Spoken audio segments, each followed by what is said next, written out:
Welcome to the awesomers.com podcast. If you love to learn, and if you're motivated to expand your mind, and heck, if you desire to break through those traditional paradigms and find your own version of success, you are in the right place. Awesomers around the world are on a journey to improve their lives and the lives of those around them. We believe in paying it forward, and we fundamentally try to live up to the great Zig Ziglar quote, where he said, "You can have everything in your life you want if you help enough other people get what they want." It doesn't matter where you came from, it only matters where you're going.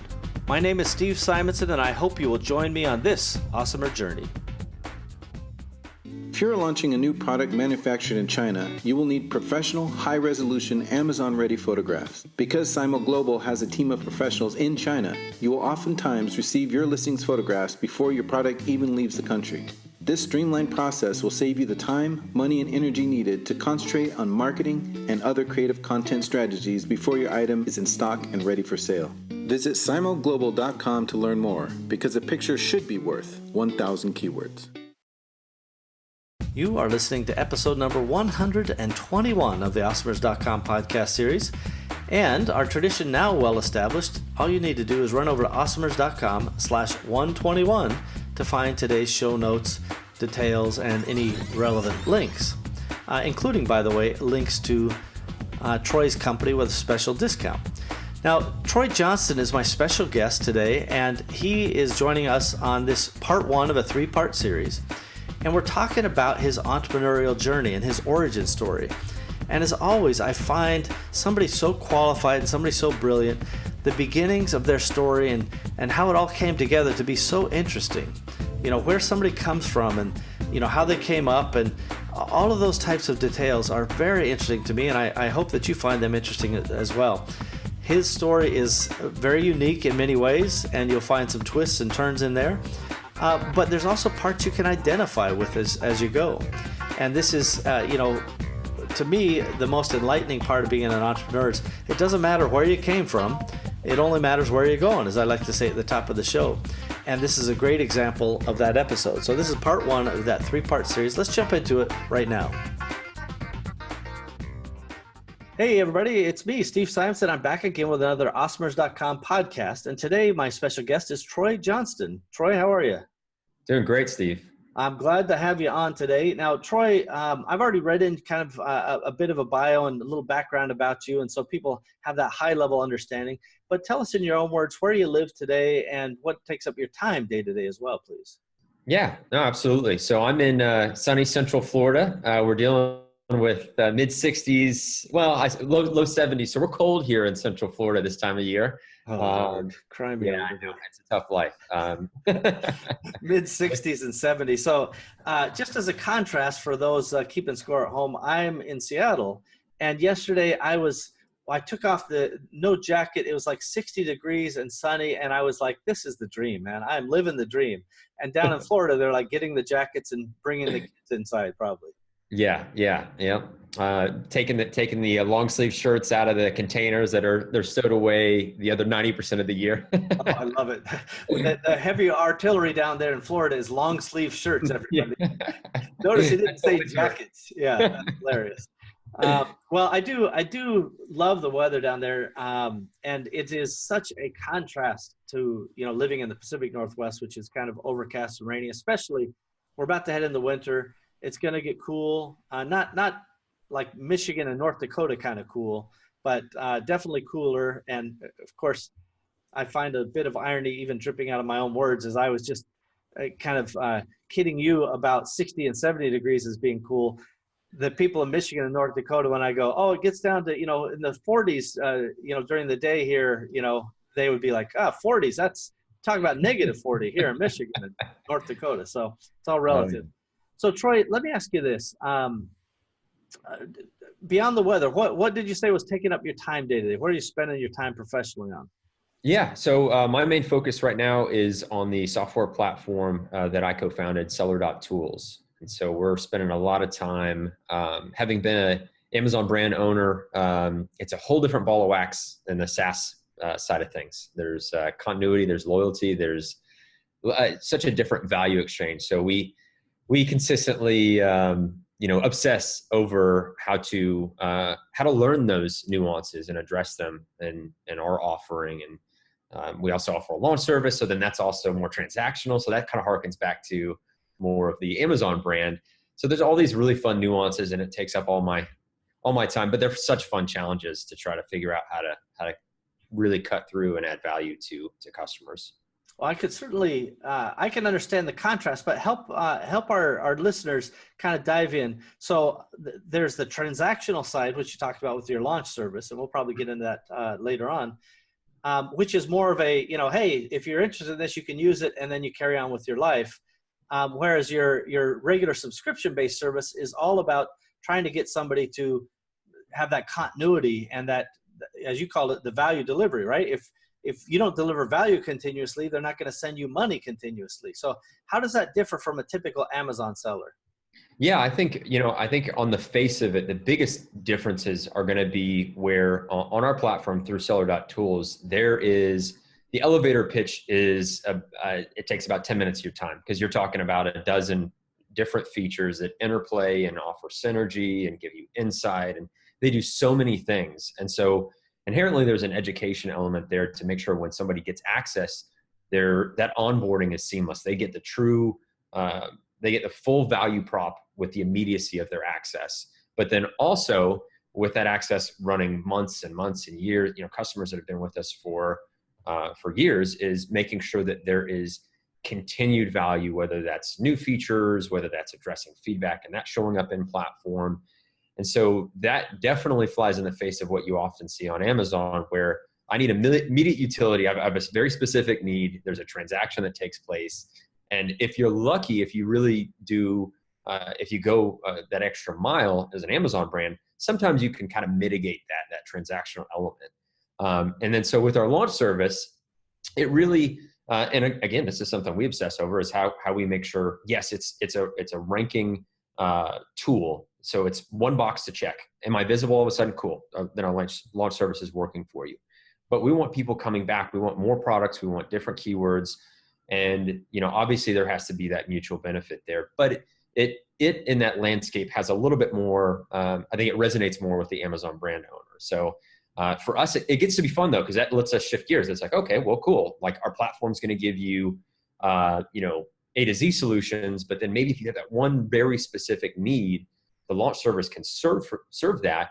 And then like now we're thinking about monthly subscriptions and package. We're sort of creating a mold in which loyalty's baked in. Yes, I've got great results one time. Well, how do we do that a dozen times and make you feel compelled to continue that relationship? Right. I love that idea of systemic thinking and bringing solutions in a systemic way, right? Because once something works, and this is kind of borne out with your experience in e-commerce, once it works and you understand how it goes, then you should do the same thing over and over again, whether it's a new keyword or a new product or what have you. That is great systemic thinking. And fundamentally, your platform is all about bringing systems to all of these different things that you guys are involved in, keyword and management and relevance and so on and so forth, which again, we'll probably dive into. So kudos on you guys for bringing that in. And your partner, Brendan Morris, has been a big part of that enterprise as well. Yes? Absolutely. Yeah. You guys are definitely, I think, leading the way when it comes to, bringing really salient information and I think actionable, deliverable information. So there's kind of data. That's one side of it, right? Where you collect a bunch of numbers and bits and bytes, and then you take that data, turn it into information. And that's kind of the paradigm that is often missing. Often entrepreneurs get overwhelmed with data, but they don't really get the information they need. Have you guys found that parsing it out to be a key to your business? Yeah. And it can sometimes be a bit of a balancing act because the sellers that have sort of reached that advanced level, sometimes they love the data. Like give them the raw data because they want to extrapolate the insights and they want to, synthesize that data and make actionable decisions on it. But then you have, beginner and intermediate sellers that they want it somewhat packaged. They want to know, okay, what does this mean? What's my next step? And so I think for us, it's been interesting to try to figure out how to shift gears and not marginalize any one seller because, it serves all of us, if we can cater to all FBA sellers. And so I think for us, it's been interesting to figure out how that shows up in our marketing and our messaging and our content. But it can, like I said, it can be kind of the balancing act. Sometimes we feel like, oh, are we given too much just raw data, or, do we need to package this in such a way? We're doing that now with a brand new feature where we're thinking, okay, how do we present this to where the marginalized folks, because that's somewhat baked into the cake. There's going to be folks that you're just not going to be able to speak to if you're doing something, whether it's innovative, whether it's totally different. You can't, at a certain point, planning is guessing. And so you can't account for those marginal folks. So for us, sometimes we like to play in our own sandbox and think, okay, well, what do we want? What's going to be something that benefits us, and then back it out from there. But like I said, I think that this is where in the SaaS space, it's such a fun thing to do. I mean, to be able to play around in this stuff is just, it's cool. It's really fun. It is cool. Yeah, it is fun. And, I like the idea that you guys are approaching kind of the learning and the challenges as you go as just, hey, this is fun and we got to just figure it out. And, you talked about this, or you said the phrase, something like, planning is guessing in many ways at this stage. And that's quite right. Well, it's often just about what kind of guesses we make. And the instincts could be based, again, on what you need as an individual seller yourself and all of your experience. And that may or may not be relevant to the majority of your customers, but you never really kind of know until you give it a go and try it out. So let me ask you this, Troy, because I like to get to the heart of your origin story. Where were you born? Where did you come from? Yeah, so I was actually born in Japan, in an Air Force base in Japan. So how about that? Air Force kid, yeah. Yeah, I was an Army brat myself. So I guess that's a pretty good clue as to what I'm going to guess your dad was in the Air Force? Yep. Actually, both my dad and my mom were. My mom got out a little bit earlier, but she was she's a small petite lady, and she was driving trucks, and so funny to look back on the pictures of that. My dad stayed in for the full 20 years. Wow. Okay. Cool. So how about any siblings? Did you have brothers, sisters? One sister. Okay. And beyond the military experience, have your parents or your sisters shown any kind of entrepreneurial bend to them? Probably, you could say probably the polar opposite. I come from a pretty conservative family. So when I started going down this path of really trying to accept a measure of risk, kind of dabble, look at things from a unique perspective, it was kind of a paradigm shift from what I think I was accustomed to, as well as my family. And so I think what benefited me in having that upbringing is the skill set that I bring as an entrepreneur, because I do tend to be somewhat risk averse, but I tend to gravitate towards, this is where a partnership with Brennan is great, because, the way that I've tried to sort of describe this to people is the really great partnerships is if you can find where there's complementary skill sets, and where, for me, if I'm honest with myself, I'm somebody who's driven by a little bit of anxiety of, okay, is something going to go wrong? How do we do this right? Let's make sure every box is checked. But if you can align with somebody who's a bit more aspirational, who's driven by a vision and a clear goals, and those types of relationships can create a lot of synergy. I think back to, you think of Jobs and Wozniak, like these combinations where the skill sets are totally different. But for me, I think that's where, in finding great partners, and again, with what we're doing with Seller.tools, that's really served us, for me to have a little bit more of that conservative, from my upbringing, looking at things and how can we create organization and systems and processes. And then somebody else is off in left field thinking, let's do this crazy, crazy innovative idea that nobody's thought of, and let's, see what works. And so yeah, I think it served me at the end of the day. I love it. Particularly the perhaps even self-serving comparison to Jobs and Wozniak there. But I really do support that point that, when you have partnerships or even relationships of any kind where there's complementary skills, it's the old Venn diagram, right? The middle bit, there's overlap, but on the sides and on the other peripheral, that's where each of you bring your own unique things. And it's the folks, every person who is a strong kind of visionary and innovation and kind of idea and high risk needs to be kind of kept on the ground with somebody who's a little more risk adverse, a little more, hey, what happens if this happens, or what, you kind of need that. And people often where they run amok or they get askew is when they get too, vision or innovators in the same room, and they're always innovating, they're always visioning, and nothing gets done. Or they chase too many harebrained schemes. I've certainly seen that. So again, kudos to you guys for getting that done. Now, how about, did you go to university, by the way? I did. Yep. Yeah. Here in Florida. I went to the University of Florida. Okay. All right. And did you have a quote unquote proper job as you came out of university? I did. I was an admissions counselor for a for-profit school. So it was kind of a sales-oriented type job. It was very eye-opening, but definitely not anywhere I wanted to spend a long period of time. It was a good out of school job. Fascinating. Now, how did you kind of go from that admissions type of role, a sales role, into maybe your first business? So what was that journey like? Yeah. I mean, really the path took me more specifically into project management.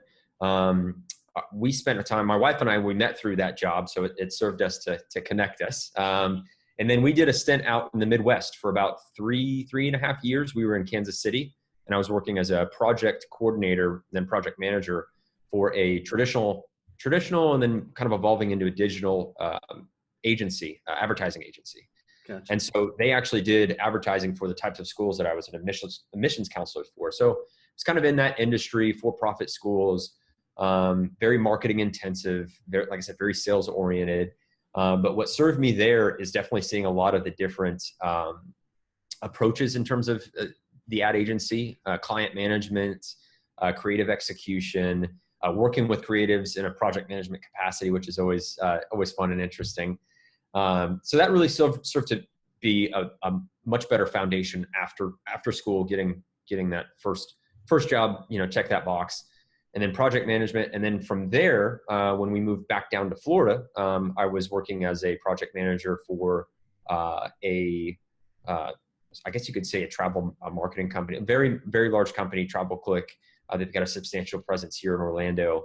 But I was doing it more on the web development side. So I was project managing digital projects, notably websites, email to a degree, bit of SEO, that type of thing. But yeah, project management was just kind of the thread throughout. And I think that skill set has really just helped me to manage timeline, resources, cross-functional teams, all those types of things, to where I really try to embrace that top-down thinking. And so Travel Click, during my time as a project manager there, is when the buzz in my ear with Amazon.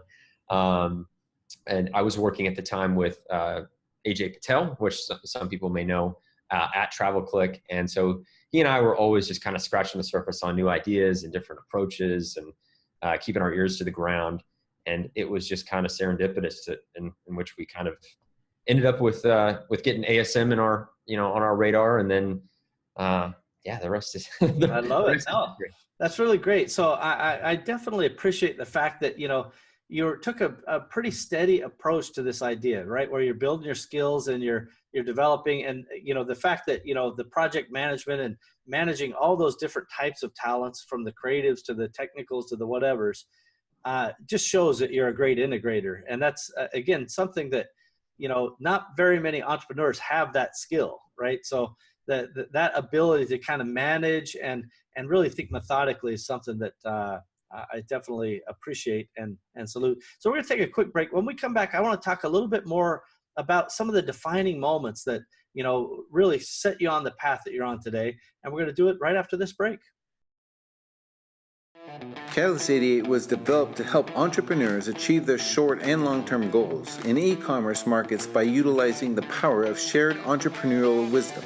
Entrepreneurship is nothing if not lessons to be learned. Learn from others, learn from us. I guarantee that we will learn from you. Visit catalyst88.com, because your success is our success. A giddy up.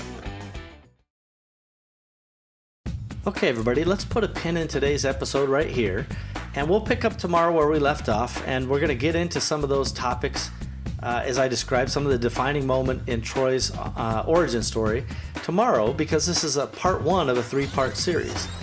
Now, Troy's already really shared some personal insights and some of the things that I think demonstrate his very bright business acumen and his very mindfulness when it comes to how he approaches things. Even in his own words, he used the word anxiety, right? Sometimes he likes to have anxiety about what's going to go wrong and what could happen and so on and so forth. And this is a very interesting comparison to somebody maybe who is more risk friendly and more risk tolerant. And that's probably why his partnership is working so well, because they have that yin and yang relationship. So really great examples, and I hope that entrepreneurs out there are taking clear notes from these very successful guys. So again, this is part 1 of a 3-part series with Troy Johnston, and we're going to pick up part 2 tomorrow. And this has been episode 121 of the Awesomers podcast series. Just go to awesomers.com/121 for today's show notes, relevant details, and even a link to Troy's company with a special discounted offer. You can save money right off the bat by using this link. It's a link provided by Empowery. I have no personal affiliation or connection or financial relationship. All of the links, all of the things that I put on the Awesomers podcast are for the benefit of the Empowery nonprofit cooperative. So we'll see you guys tomorrow. Well, we've done it again, everybody. We have another episode of the Awesomers podcast ready for the world. Thank you for joining us, and we hope that you've enjoyed our program today. Now's a good time to take a moment to subscribe, like, and share this podcast. Heck, you could even leave a review if you wanted. Awesomers around you will appreciate your help. It's only with your participation and sharing that we'll be able to achieve our goals. Our success is literally in your hands. Thank you again for joining us. We are at your service. Find out more about me, Steve Simonson, our guest, team, and all the other Awesomers involved at awesomers.com. Thank you again.